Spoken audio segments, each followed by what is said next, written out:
hello on the planet and beyond, okay? Because going going to the moon and whatever. So it's shot between here and there, and I want to get into single-use plastics, okay? So I know it's hard to get away from, however, it is an issue. One of the things that I feel like we should start, and it needs to be implemented throughout the world, is first of all our trash cans. What's happening in home? How our trash cans are divided. I'm working on this myself. I'm working on an actual prototype, and I pray that any copycats, doppelgangers, people that don't want to see me succeed, that energy just transmutes into even better and more creative endeavors for me. Okay, so I'm working on that prototype for in-home type of storage when it comes to these different materials that need to be recycled, so that way you can understand what they look like, what symbols to identify what different types of plastics, what different types of materials can go where. Also biohazard waste like pampers, menstrual pads, anything blood or soiled, where those things can go to be processed. Okay, so because single-use plastics is such a huge thing, we're going to have to basically put a stop to things.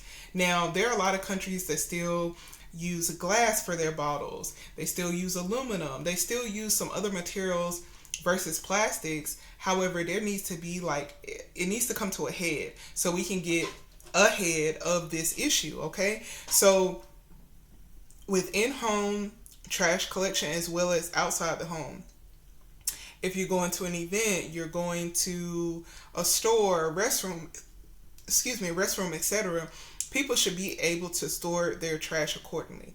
I've seen places like Whole Foods, some other like co-ops that might have like plastic, landfill, metals or something. And that's kind of as far as it goes. But I think we can get into more in-depth recycling.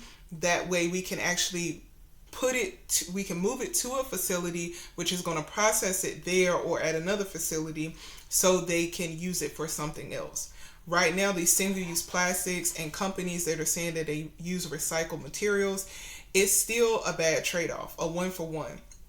You took a bottle out of the ocean, you recycled it, made a new bottle, now you're drinking out of it, and now that bottle is back into the ocean. So therefore, it does not eradicate the issue. So at start, from the beginning, it needs to be these companies having a conversation. I know it's a very cheap material, but we're going to have to get creative here because this entire planet, everyone lives on, and we cannot live for the moment. Some people are living for the money, and we are seeing that veil being pulled directly off of their eyes and everything that they're doing because this is God's planet. And a lot of individuals, a lot of entities have been polluting it and have been taking it under. Okay, so first of all, stopping the movement of even more plastics into the systems. Whatever plastics are created now, that's what's created. However, where are we going in step forward? We need to start looking at different technologies. There's this like Terra Pack from India. I believe it is. Look it up to check. But a lot of technologies coming specifically out of India, from what I've noticed, do have either compostable, biodegradable aspects to them where we can actually put them in ground or inside some type of furnace, and it doesn't give off these heavy chemical particles that are volatile in our atmosphere, which is going to pollute our respiratory and have other issues in the airways. Okay, so from there, once we get a hold on that and we're introducing more technologies that are more beneficial to the planet, we need to get in there and start cleaning up. And the cleanup needs to be paid. Okay, so I know there's a lot of organizations that do nonprofit, and help get some volunteer hours.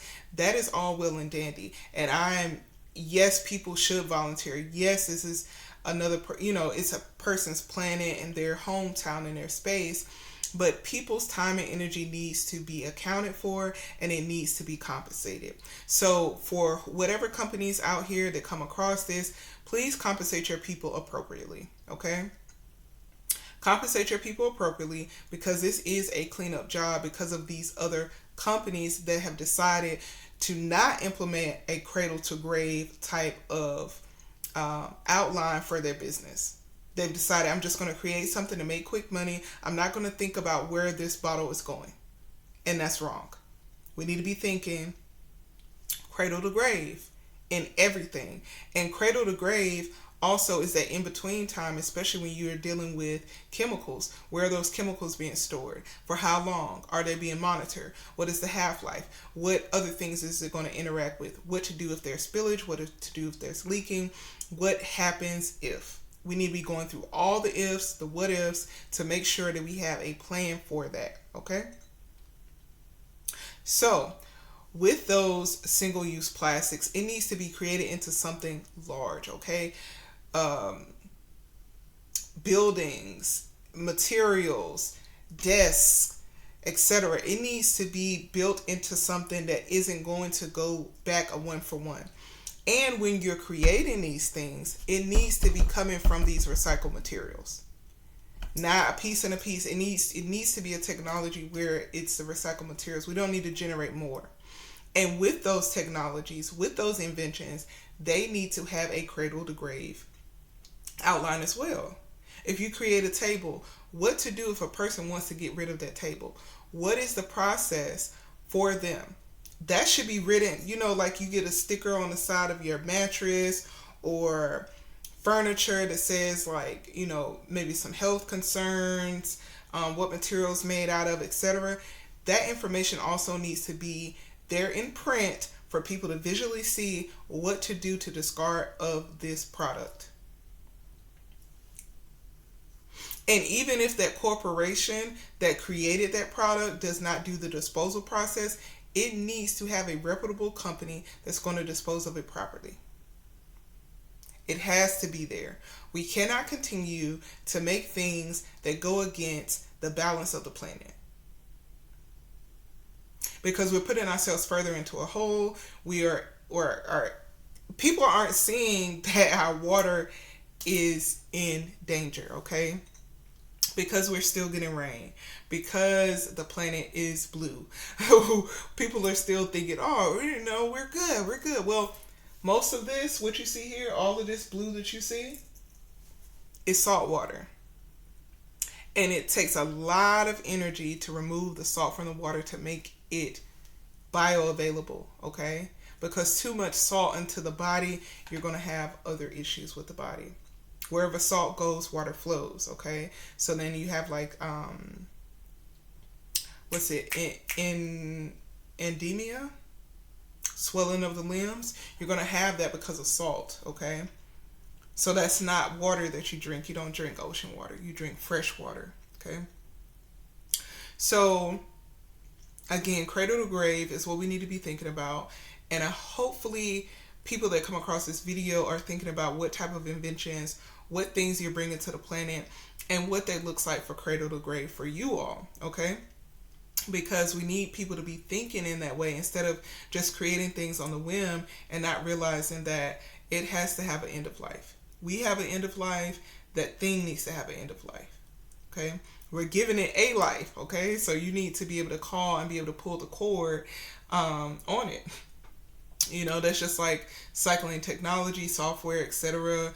Some of these like scary movies of these robots just going off on a whim. It's because it doesn't have an end of life. It doesn't have a kill switch. Everything needs that, okay? Especially when you're creating these man-made materials, all right? So hopefully that clarifies some things when it comes to cradle to grave inventions. What happens when we just do a one-for-one swap, because a lot of companies are doing that. Recycle plastics. Okay, really? But you're just recycling another plastic bottle inside a plastic wrapping that came from maybe 30% plastic recycled material. The other 70% is new plastics that you generated to create your product. Okay, so I love y'all. I appreciate y'all. I'm going to probably do one more video today. And yeah. Okay, so I appreciate y'all. Stay prayed up to the Most High God, for that is the only answer, the omnipotent, the almighty. No matter what religion you are of, what overarches our entire experience is this creator. And so we love and appreciate, and yeah, we're here to do big things, great things. Take care, y'all.